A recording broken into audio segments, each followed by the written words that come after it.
Morning, Al. Morning, Ali. What a night. It's quite remarkable, Henry. Henry, isn't it? It's remarkable. Those stats, you just think, what? How many goals have they lost? Yeah. When was the last time they won? You just can't believe it. Apparently, it's six times on the spin that they've conceded two or more since May '63. So, I mean, the stats and the dates are not pleasant. And Guardiola sort of sounded exhausted, almost exhausted mentally as his players. I think it's different if he's got his leaders out there, those who can control the game. Obviously, Rodri's out for the season, but Ruben Diaz was on the bench. I mean, people forget how important a player he is. He's an organizer. He's very vocal. He's calm in key moments. So I think if you put him back in that defence, that 3-0 doesn't slide. But there's certain things like, was it Grealish taking a quick free kick at 3-1? You kill the game off it with, Especially with the run you're on. Particularly with the run you're on, you absolutely you slow it down. But it's the individual mistakes. I mean, Ali both of you will have seen what Ben Doak did to Josko Gvardiol in the Scotland-Croatia game, and he whether you're going to play him at centre half, that's a risk there. At left back, he gets caught out partly because he wants to attack, and he's got this buccaneering element, and that's a fantastic thing. And Pep's fullbacks do that, but he's getting caught out, and he's a terrific player, but he looks drained. They all do. Henry, it's amazing because I've watched City a good few times, particularly in the last 6 games. But I was over I did the game in Lisbon, and I'm watching the game in Lisbon, and they should have been a bit like last night. At the end of the first half, they should have been away 3-4, whatever it may be. But I was actually staggered at the level of defending in the second half. I mean, Guardiola again, a penalty. I think it was Núñez gave away a penalty. Defensively, they were absolutely all over the place, and nothing seems to have changed in about 2 or 3 games, which I find remarkable. But I'm with you, Henry. I have said, clearly going to miss Rodri. Diaz is just as key. Yeah. Oh, absolutely. And with Roger, you're almost losing 2 players, because you're losing someone who protects the back four, who wins the ball, who controls it, and then also can launch those attacks. He's very creative as well. But Ali, you're absolutely right. But just to throw into the sort of defensive mix of the players you highlighted, Ederson. I mean, Ederson has been in the.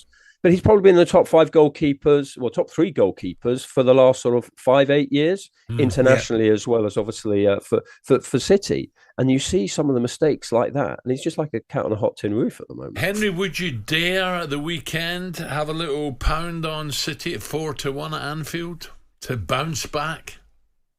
Is that what it is? 4-1? Yeah. I mean, look, it's dangerous betting against, I don't bet, but betting against an individual of Pep's quality, caliber, history, track record, determination. But I looked at him last night, and I didn't like seeing the sort of the scratches on the head, and obviously had an explanation for that. But I mean, he is suffering. I know that's a sort of a word being used around Manchester, but I don't like seeing that. So look, I hope he's all right.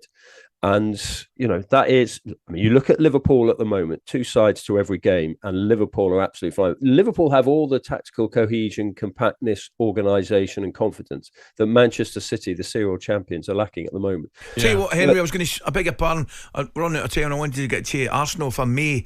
As poor as City were the last 50 minutes, a real solid performance, really professional performance from Arsenal. They were a different level last night, I felt.